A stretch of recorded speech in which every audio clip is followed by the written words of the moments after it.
L'argot se distingue par la multiplicité de ses synonymes. Mais les membres des nombreuses séries de synonymes qu'offre l'argot peuvent être généralement employés indifféremment et présentent des synonymes dits absolus. C'est ainsi que pour père, l'argot dit le dab, le daron, qui sont de simples équivalents. Il en est de même pour main, pince, patte, cuiller, etc. Les équivalents argotiques de tête sont encore plus nombreux. Billet, bobine, bouchon, boule, caillou, cafetière, citrouille, chou, pêche, se cassis, pomme et d'autres au nombre de 66. En parlant des synonymes, il est nécessaire de mentionner un phénomène qui a pris une extension particulière dans l'argot. Ce phénomène pourrait être nommé création de synonymes par attraction de sens. Il consiste en ce qu'un vocable est susceptible de recevoir en qualité synonyme tout autre vocable uni au premier par un rapport sémantique plus ou moins apparent. Lorsqu'en argot, un nom de fruit a désigné tête, par exemple poire, d'autres noms de fruits ont subi la même évolution sémantique. Pêche, pomme, citrouille, par exemple, servent aussi à présent à désigner la tête. Les rapports sémantiques qui se trouvent à la base de la création de nouveaux synonymes sont parfois plus compliqués. Ainsi, chiquer, qui signifie en argot battre, tromper, éveille l'idée de tabac. Pour autant qu'en français, chiquer veut dire mâcher du tabac. Partant de l'idée de battre, d'un côté, et de l'idée de tabac, de l'autre. Chiquer donne naissance à deux séries synonymiques parallèles. Passer à tabac, tabasser, c'est-à-dire battre, rouer de coups, et raconter une carotte, raconter une blague, tromper.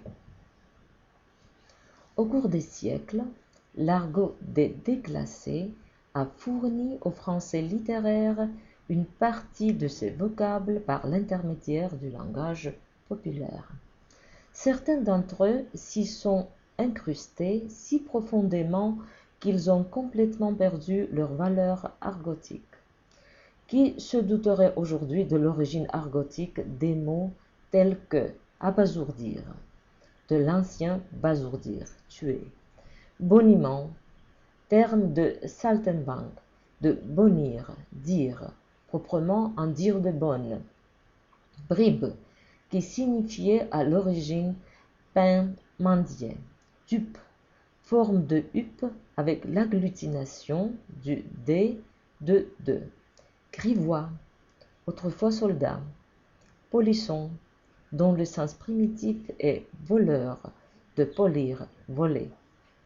L'influence de l'argot continue à se faire fortement sentir dans le français national moderne. Signalons entre autres becqueter, boulotter, manger, galette, pognon, grisby, argent. Toucher la galette, toucher de l'argent. Agrafer, empoigner, arrêter. Piole, chambre, logement. Pinard, toute espèce de vin. Plombe, heure, minute, 6 plombes en 20 broquilles. Mec, homme, individu quelconque. Baffe, gifle. Baccarat, faillite, dans l'expression être en plein baccarat, être dans les ennuis jusqu'au cou. Flamme, cosse, paresse. Pote, camarade, ami. Zig, type, individu.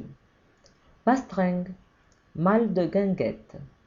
Frangin, bien frangine. Frère, sœur. Moche, lait, chouette, beau, bon, agréable. Alpaguer, pincer, appréhender, arrêter. Ok.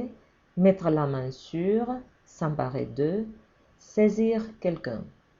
Bousiller, travailler mal et vite. Ça boum, ça gaze, ça va bien. D'enfer, du tonnerre, sensationnel, excellent. Maintenant, jargon ou argot professionnel. Des argots de classe, il faut distinguer les jargons ou les argots professionnels. De même que les argots de classe, les jargons professionnels ne possèdent en propre qu'une partie du lexique. Quant au système grammatical et la prononciation, ils sont ceux de la langue commune.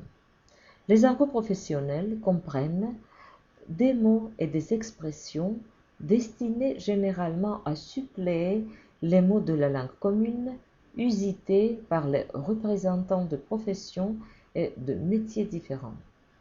Ces mots et expressions sont souvent caractérisés par une nuance affective.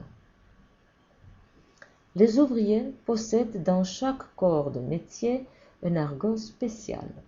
Il en est de même pour le théâtre et le cinéma, les écoles et autres corporations de gens réunis d'après leurs occupations. Les soldats parlent argot dans la caserne comme les marins sur le navire. Signalons en guise d'illustration quelques vocables d'origine argotique figurant dans les dictionnaires de type général. Tels sont les mots de l'argot des écoles: boîte, école, boîte à bachot, bahut, lycée, piocher, chiader, potasser, travailler avec assiduité.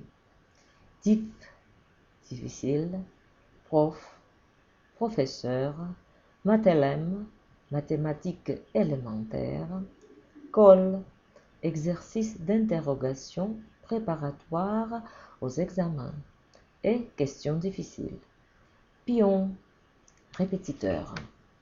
Archicube, ancien élève de l'école normale supérieure. Énarque, ancien élève de l'école nationale d'administration, considéré comme détenteur du pouvoir. Sorbonnard, étudiant en Sorbonne.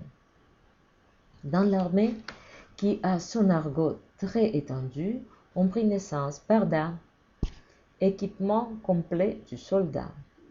Rab, ration en supplément. Perme, congé accordé à une militaire, permission. Colon, colonel.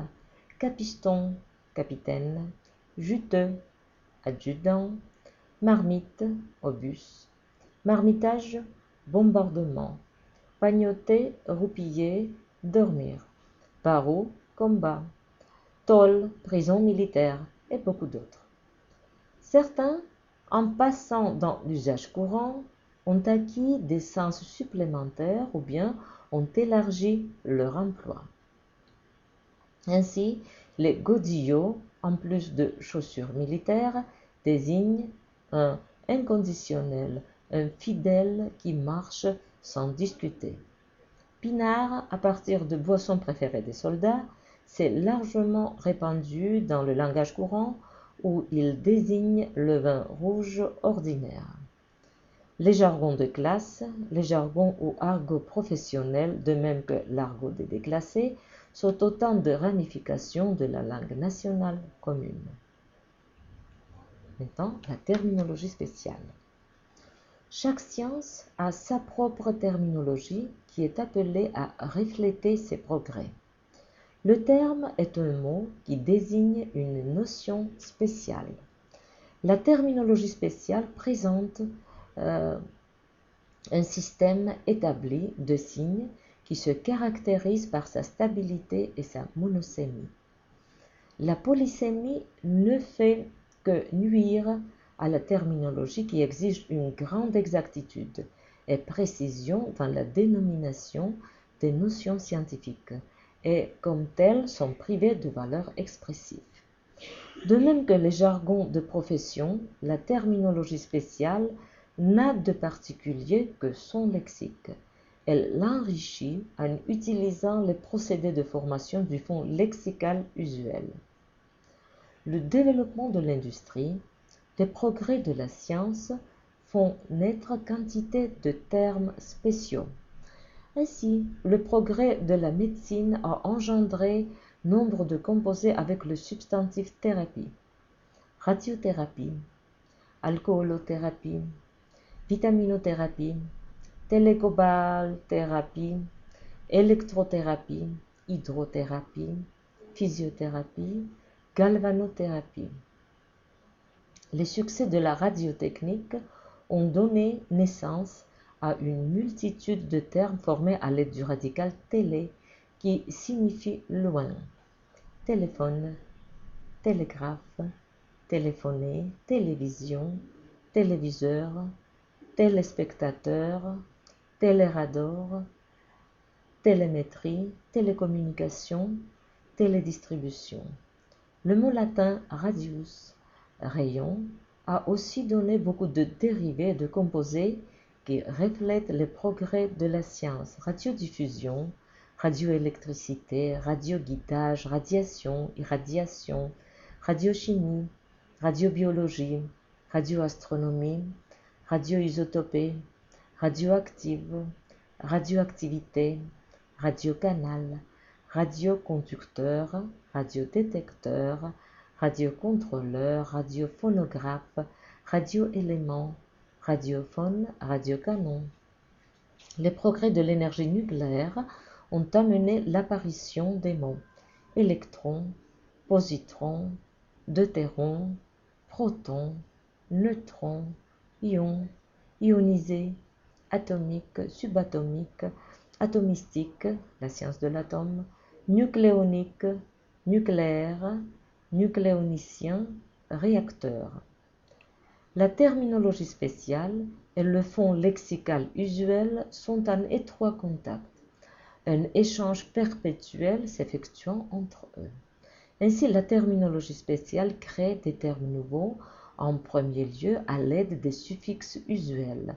Parmi les suffixes d'agent sont surtout productifs dans la terminologie spéciale les suffixes heure, euse, hier, mineur, fouleur, lamineur, gommeur, taulier, caoutchoutier. Avec les progrès de l'industrie, de la technique, les suffixes d'agents élargissent leur sphère d'action en servant à former les noms d'outils, d'appareils, d'instruments. Atténuateur, accélérateur, amplificateur, amortisseur, absorbeur, affaiblisseur, réacteur, condenseur, émetteur, localisateur, humecteur, mélangeur, oscillateur, rotateur, réducteur, enduiseuse, valseuse, tresseuse, poudineuse, doubleuse, bourreuse, etc. Pour former les noms d'action désignant différents processus, la terminologie spéciale utilise largement les suffixes d'action, freinage, déréglage, nickelage, forage, ation, scientiation, radiation, insonorisation, activation, acidification, ment, accouplement, rayonnement, écoulement, cisaillement, décollement. Pour marquer les différentes qualités des substances, des matériaux et des métaux, la terminologie spéciale emploie surtout le suffixe usuel IT. Ductilité, élasticité, radioactivité, plasticité, conductivité, linéarité, luminosité, acidité, viscosité, insonorité, adhésivité. Parmi les suffixes d'adjectifs sont répandus dans la terminologie spéciale les suffixes -ique, électronique, neutronique, atomique, plastique, thermique, al, el, radial, longitudinal, martial, argental qui contient l'argent, argential, directionnel, séquentiel, fréquentiel, if, abrasif, absorptif, agglomératif, corrosif, disparatif, able, ible, amalgable, cimentable, coxifiable, mouillable, gonflable, imbrouillable, orientable. Parmi les suffixes verbaux sont productifs dans la terminologie spéciale les suffixes er, caoutchouté, gommé, acidulé, ifié, acidifié, électrifié, typifié, nidifié, étanchéifié, isé, électrisé, sonorisé.